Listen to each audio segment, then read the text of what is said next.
Ang problema itong mga pulis na ito, maiba dito, maging, instead of just being a mere government functionary protecting the life, naging bata-bata. The Republic of the Philippines has to protect the elected officials and the appointed officials.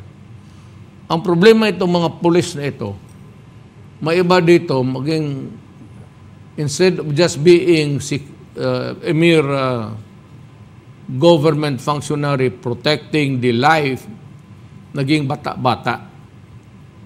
So ginagawa na ng iba, parang inuutosan na, ginagawa na ng buhay ng mga politiko. Yan ang, ako ay been mayor.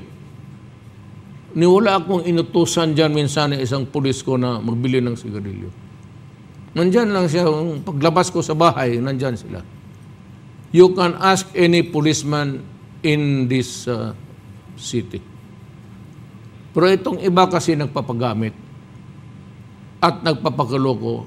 At ang mahirap niyan, in some cities, tumatanggap ng pera sa mga politiko. Ako nagabigay ng pera, pero sa gobyerno, every Christmas. Hindi ko pera kasi wala akong pera pambigay. Hindi ako nagnanakaw para ibigay sa gobyerno, sa intelligence fund or sa contingency fund, from the chief of police down, may Christmas gift ako sa kanila. Sometimes it could be, one time there was a surplus in the income of the city. I think I added something sa discretionary fund ko, naging 3,000. But on the average, mga 2. For the 23 years that mayor ako. So, ganun yan. Ang problema nitong kayong mga pulis, nagpapagamit kayo pati sa politika. Pati pag inuutosan kayo na patayan yung kalaban niya, sumusunod doon kayo. Hindi mo masabi sa inyo, sir, ang trabaho ko is to protect your life.